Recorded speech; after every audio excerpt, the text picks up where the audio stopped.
Hi, I'm Amy Kitchingman and I am here today with International Financial Magazine. Joining me is Dr. Gerardo Salazar Viezca of Banco Interacciones from Mexico. Thank you, Amy. We are very proud to be here. So how has the Mexican economy changed since Enrique Peña Nieto has taken over as President of Mexico in 2012?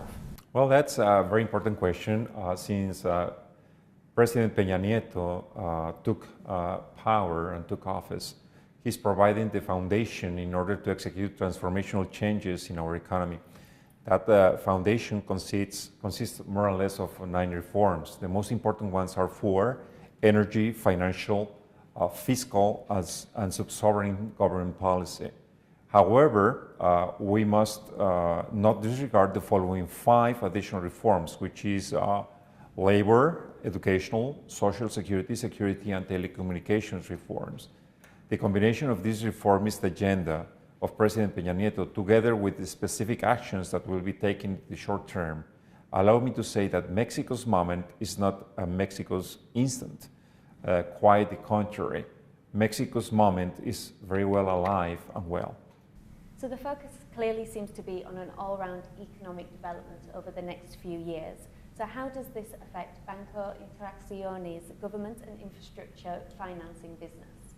Well, yeah, we have sufficient elements and information to expect both a positive impact in the short term and a favorable trend in the medium and long terms.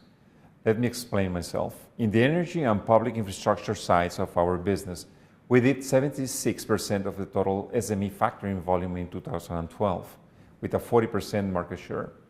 Compare that to the second place, who has a 26% market share in the same year.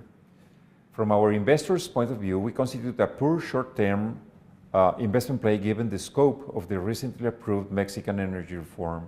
That is, you do not have to have a tunnel vision in order to capture the benefits of this reform, since our customers are suppliers in these industries and they will get paid in the short term, and so will we. The alternative approach in order to benefit from this reform is to finance some capex and expect the benefit in a longer term. It is not bad either, but there's a clear difference. Taking the full effect into the short term, we expect 3 things. The first one being our loan and deposit balances to increase. Second, our net performing loan ratio to decrease. And also, third, our growth and fee income to increase. On December the 12th, Mexico's Congress approved a bill to end a 7-decade-long state oil monopoly. In coming years, foreign companies could invest as much as $20 billion a year in Mexico's oil sector. So do you foresee Banco's Interactions being benefited with an additional influx of foreign investments, predominantly to infrastructure development? All right, I will tell you that the short answer is yes. But without a doubt, we have already begun to see a keen interest for Mexico's infrastructure projects. This interest has come not just from faraway places like China, Korea, and Japan, but also from these usual places like USA and Canada. In order to increase Mexico's competitiveness, a very important goal has been set: to invest 6% of GDP in public infrastructure by the end of 2018. And this does not take into consideration the structural reforms, neither takes into consideration sub-sovereign investments, and also it does not take into consideration private investments. If you add these 3 elements, infrastructure investment in Mexico could be at the range of 6% to 9% of GDP.